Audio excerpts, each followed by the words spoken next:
Il y a Thérèse qui dit comment garder la connexion entre les synapses afin d'éviter les fuites de mémoire.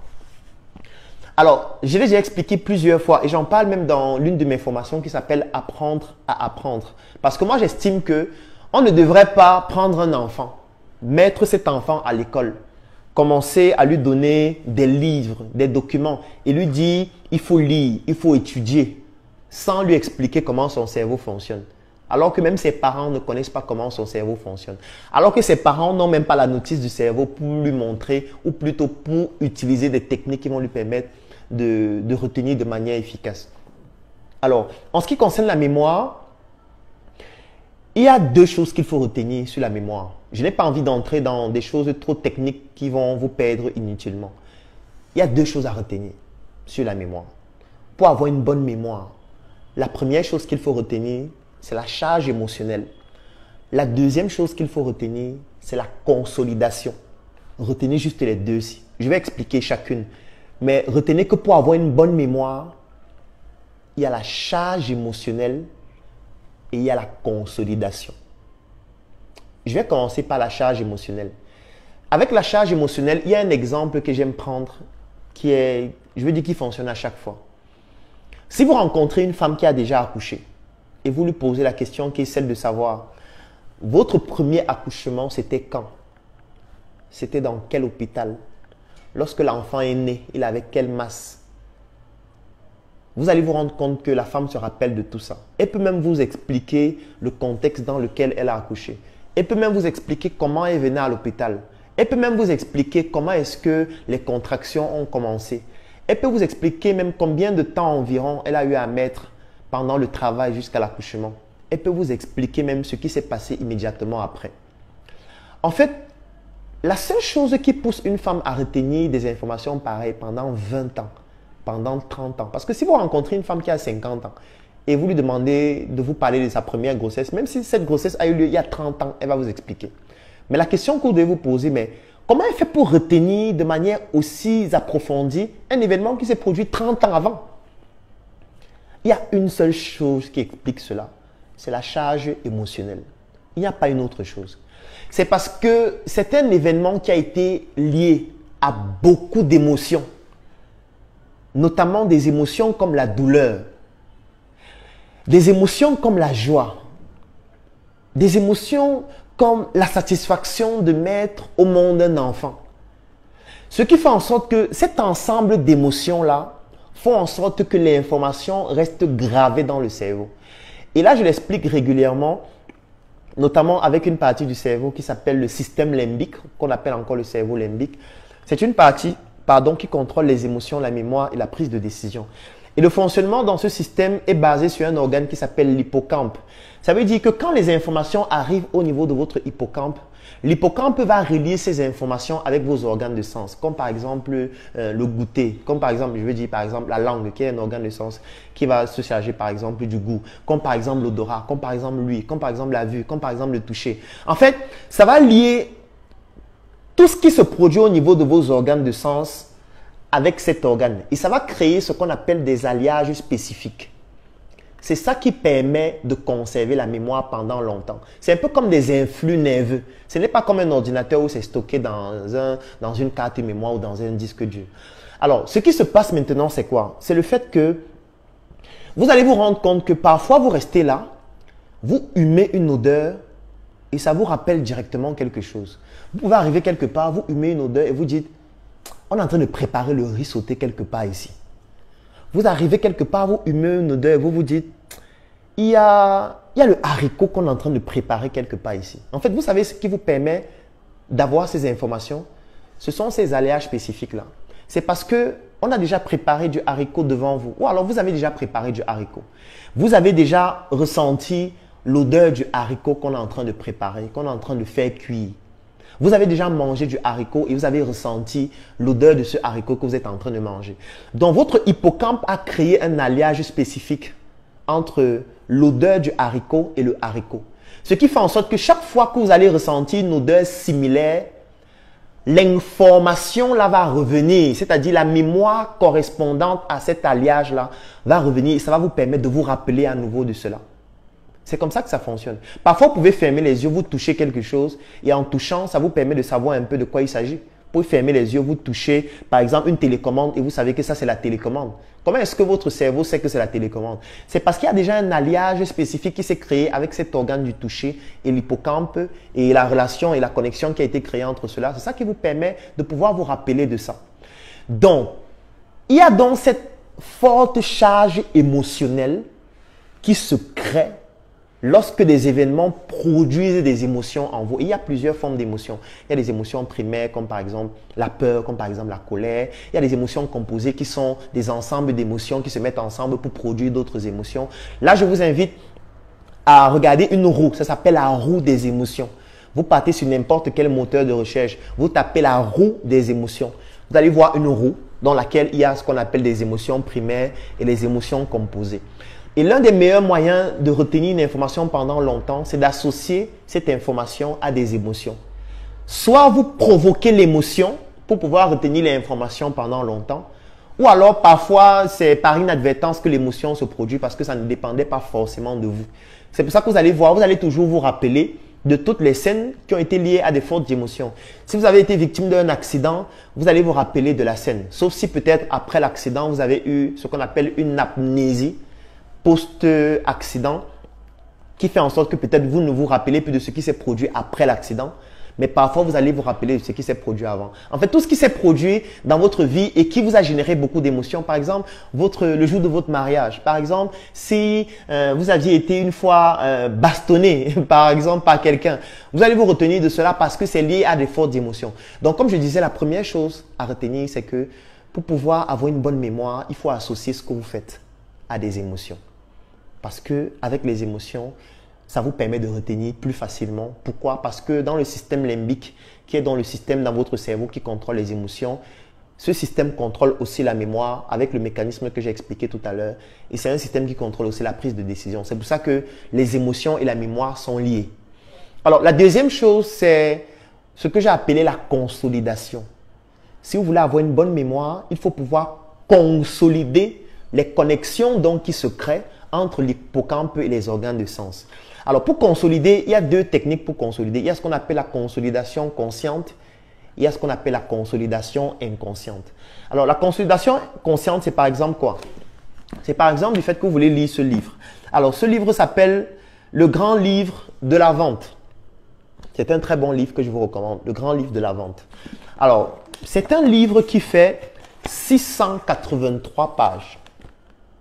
683 pages. Vous décidez de lire ce livre.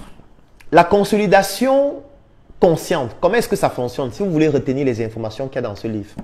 Ce n'est pas de prendre le livre et de lire jusqu'à la fin, en 2 jours, 3 jours, et de dire « j'ai fini ce livre » et de vous vanter sur Internet en disant « oui, le grand livre de la vente là, oui, j'ai lu ça, oui, c'est un livre vraiment, le livre de Nicolas Caron là, c'est un très bon livre, j'ai lu ça entièrement, c'est très pertinent. » Et voilà, il parle du marketing à l'intérieur, il parle de la vente, il parle de la communication, etc. En fait, la seule chose que vous allez retenir de ce livre, c'est le souvenir que vous avez lu. Si vous procédez comme ça. Vous allez juste vous souvenir que vous avez lu ce livre.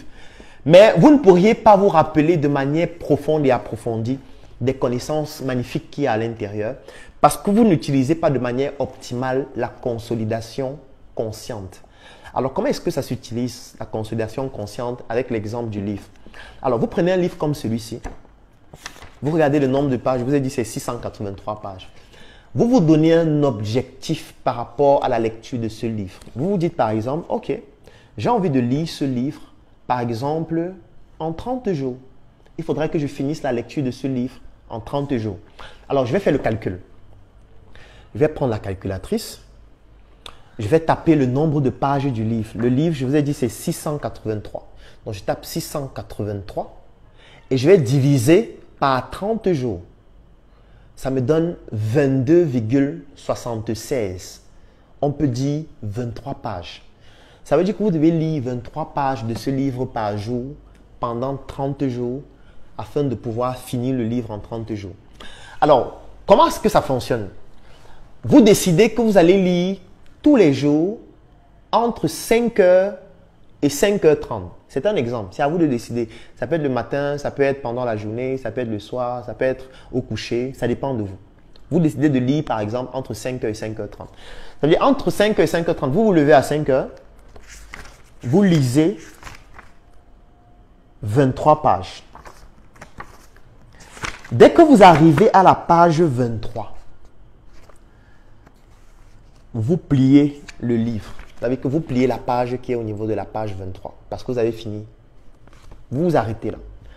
Dès que vous finissez, vous prenez un bloc-notes. Vous avez votre bloc-notes. Le bloc-notes, il peut être physique, il peut être électronique. Ça peut être un bloc-notes sur votre téléphone. Vous prenez un bloc-notes. Dans votre bloc-notes, vous allez faire quelque chose. Vous allez prendre des notes en lisant. Alors ça dépend de tout un chacun. Il y a des personnes qui savent prendre des notes en lisant. Il y a des personnes qui prennent des notes après avoir lu. Ça va dépendre de vous. Il n'y a pas une technique qui est forcément meilleure que l'autre. Ça dépend de ce qui vous convient le mieux. Alors, vous prenez donc un bloc-notes. Ça peut être que vous avez le bloc-notes avec le livre et vous prenez les notes au fur et à mesure. Ou alors, vous faites un résumé à la fin. C'est que vous allez prendre votre livre. Vous allez mettre jour 1. Jour 1, vous faites un résumé de ce que vous avez lu des 11 pages. Parce que quand on lit un livre, le but n'est pas de retenir par cœur. Il faut bannir ça. Ça veut dire, retenez ce que je viens de dire ici. Il faut bannir définitivement de votre cerveau qu'il faut retenir par cœur. Ça ne sert à rien de retenir par cœur. Ça vous sature le cerveau inutilement. Inutilement. Arrêtez de retenir par cœur. Ça ne sert à rien. Ça ne sert absolument à rien de vouloir retenir par cœur. C'est l'une des choses même qui crée des trous de mémoire, inutilement. Parce que votre cerveau va commencer à apprendre par la rétention par cœur. Ce qui fait que si vous oubliez un seul mot, vous allez oublier tout l'algorithme de ce que vous avez retenu. Et ce n'est pas pertinent. Ça ne sert absolument à rien de retenir par cœur. Donc, quand vous avez lu les 23 pages, vous devez pouvoir faire un résumé de ces pages en vos propres mots. Ça veut dire que vous allez noter les points clés que vous avez retenus. Et en vos propres mots, vous faites un résumé des 11 pages, ou plutôt des 23 pages. Et dès que vous avez fait ça, vous notez le temps que ça vous a pris pour lire. Ça, c'est très important. Ça veut dire que quand vous commencez à lire, vous mettez directement un chrono. Le chrono, ça peut être sur votre montre, si vous avez une montre connectée. Ça peut être sur votre téléphone. Ça peut être sur un chronomètre. Ça dépend de ce que vous avez pour faire le chrono. Vous mettez un chrono et vous dites, OK, le jour 1, j'ai lu pendant 30 minutes mes 23 pages. Et voilà le résumé. C'est bon. Vous pouvez, cet objectif de la journée, il est atteint. C'est-à-dire que dans votre to-do list, vous considérez que voilà, l'objectif lecture, du moins de ce livre, est terminé. Le lendemain, vous vous réveillez encore à 5 heures. Avant de lire les 23 prochaines pages, vous relisez le résumé du jour 1. C'est-à-dire que vous allez prendre le résumé du jour 1, vous le relisez. Et dès que vous finissez de lire le résumé du jour 1, vous essayez de bien comprendre à nouveau ce que vous avez lu le jour 1. Et dès que vous avez fini de le faire, vous prenez votre livre, vous arrivez à la page que vous avez pliée, vous dépliez et vous continuez à lire 23 autres pages. Dès que vous lisez encore 23 autres pages, vous faites la même chose, vous pliez, vous faites le même exercice dans votre bloc-notes et c'est un objectif atteint pour la journée. Vous le faites pendant 30 jours. Et c'est à ce niveau qu'on va donc voir ceux qui sont disciplinés. Parce que la discipline consiste donc à le faire chaque jour sans sauter. Comme vous n'avez pas vous lever un jour et dire que non, j'ai trop dansé la nuit, je suis fatigué, je vais lire plutôt demain. Non, si vous commencez à faire ça, vous détruisez la consolidation consciente qui se produit par un mécanisme de répétition disciplinée. Vous le faites chaque jour pendant 30 jours. Parfois, ça peut arriver que vous n'avez pas pu lire peut-être à 5 heures. Oui, ça peut arriver. Vous remettez à une autre heure de la journée. Ça peut être plutôt le soir, ça peut être plutôt le matin. Ça peut être à n'importe quel moment, mais vous devez absolument le faire pendant les 30 jours. Maintenant, pour des raisons de force majeure, ça peut arriver qu'un jour, vraiment, vous n'avez pas pu lire. Ça peut arriver. Peut-être vous êtes malade ou alors peut-être vous avez eu vraiment quelque chose de grave qui vous a empêché de lire. Ce n'est pas grave. Vous allez juste prendre le jour où vous auriez dû lire, vous mettez la raison qui vous a empêché de lire, c'est tout simplement ça. Et le jour prochain, vous continuez. À la fin des 30 jours, vous faites une évaluation. Je m'étais donné un objectif qui était celui de lire les 683 pages en 30 jours. Qu'est-ce que j'ai atteint comme objectif? Vous prenez votre bloc-notes et vous faites le calcul. En 30 jours, j'ai lu tel nombre de pages. En 30 jours, j'ai fait tel nombre de résumés. En 30 jours, mon temps de lecture moyen était de tel. Pour calculer le temps de lecture moyen, c'est simple. Vous prenez le nombre de temps que vous lisiez par jour, vous additionnez et vous divisez par le nombre de jours. C'est-à-dire que si vous avez lu pendant 30 jours et que chaque jour, vous avez lu pendant 30 minutes, vous faites 30 minutes, vous additionnez au fur et à mesure en fonction du nombre de jours parce que forcément, vous n'allez pas lire le même nombre de temps par jour parce que le livre n'a pas la même complexité en fonction des pages. Parce qu'il y a des pages qui sont plus compliquées à comprendre que d'autres. Il y a des pages qui expliquent des notions plus complexes que d'autres. Il y a des pages qui ont des tableaux qu'il faut comprendre par rapport à d'autres pages qui n'en ont pas. Donc, ce qui fait que parfois, les 23 premières pages, vous pouvez lire ça pendant, je sais pas, pendant 20 minutes, 30 minutes, ça dépend de votre vitesse de lecture. Et puis, d'autres pages, vous allez lire peut-être pendant 40 minutes, pendant 50 minutes. Mais il faut trouver le temps de lecture moyen qui vous a permis de lire 23 pages. Ça, c'est très important. Et à la fin, donc, des 30 jours, vous devez pouvoir savoir quel est le pourcentage d'atteinte de l'objectif que vous vous êtes fixé au début. Si l'objectif était de lire 683 pages et vous avez lu 500 pages, il faut calculer. Donc, vous allez faire juste une règle de 3. Ça veut dire 683 pages correspond à 100% d'atteinte de l'objectif. Maintenant, les 500 pages que j'ai lues correspondent à combien de pourcents? C'est une règle de 3, tout simplement. D'ailleurs, on va calculer X qui est égal à 500 fois 100 divisé par 683. Donc, je vais prendre ma calculatrice pour calculer. Vous pouvez calculer avec moi pour qu'on ait le même résultat. Donc, je prends la calculatrice et je vais taper 500 multiplié par 100 divisé par 683. Alors, ça me donne 73,20.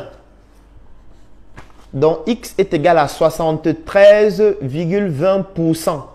Donc, en 30 jours, en ayant lu 500 pages, vous avez atteint 73,20% de l'objectif que vous vous étiez fixé au début des 30 jours. Mais c'est un objectif qui est intéressant. C'est-à-dire que si vous avez un objectif de 683 pages à lire, et que vous avez pu lire 500 pages, ce qui représente 73%.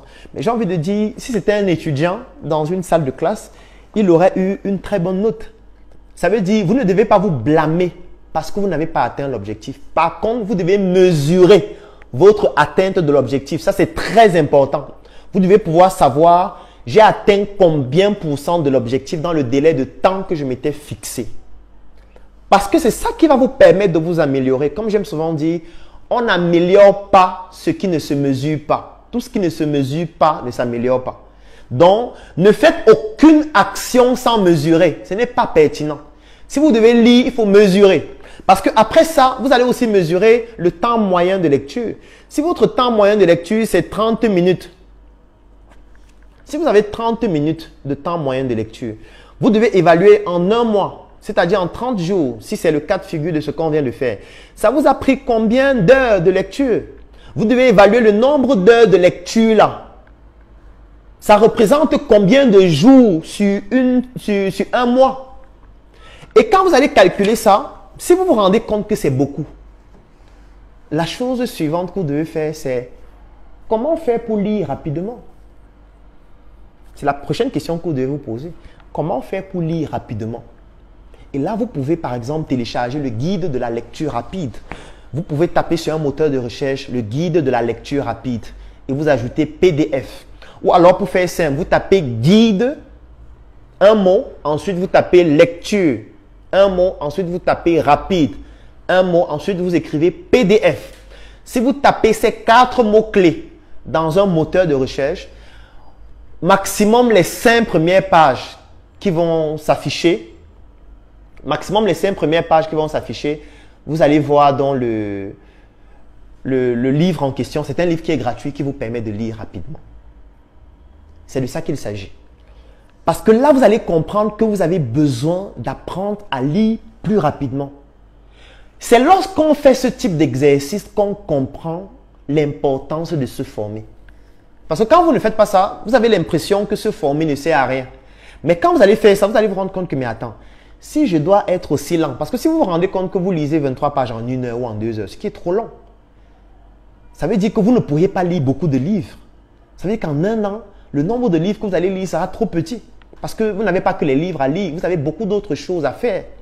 Vous allez donc comprendre qu'il est important d'apprendre à lire plus rapidement. Et quand vous allez comprendre que c'est important d'apprendre à lire plus rapidement, vous allez aller chercher comment faire pour lire plus rapidement.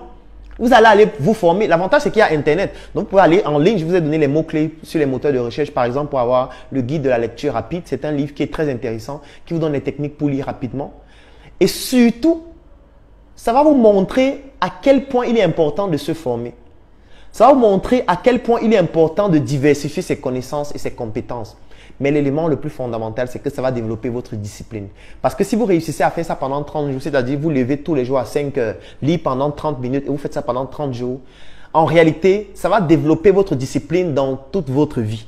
Parce que maintenant, quand vous allez vous fixer un autre objectif dans un autre domaine, vous seriez aussi discipliné. Quand vous allez décider, par exemple, d'aller prospecter des clients tous les jours pendant au moins 1 heure de temps, vous serez aussi discipliné parce que la discipline se construit aussi et ça développe dans cette consolidation consciente. Et la deuxième chose, c'est la consolidation inconsciente. La consolidation inconsciente, en général, se produit pendant le sommeil. C'est pour ça qu'il est très recommandé de lire, par exemple, avant de dormir. Il est très recommandé d'étudier avant de dormir. Pourquoi? Parce que pendant votre sommeil, votre cerveau n'arrête pas de fonctionner. Pendant votre sommeil, il y a ce qu'on appelle la consolidation inconsciente qui permet à ce que vous puissiez consolider davantage les informations dont vous avez bénéficié tout au long de votre heure d'éveil. Donc, voilà donc les 2 techniques fondamentales à retenir pour avoir une mémoire optimale. Donc, 2 choses à retenir, c'est la charge émotionnelle et la deuxième chose, c'est la consolidation. Il y en a 2, consciente et inconsciente. Voilà. Vous allez m'excuser d'expliquer pendant longtemps parce que je sais qu'il y a forcément beaucoup d'autres personnes qui peuvent avoir les mêmes types de problèmes et ça va permettre de répondre aussi à d'autres types de questions pour ne pas avoir à répondre à toutes les questions alors qu'une question peut permettre de répondre à plusieurs autres. Voilà.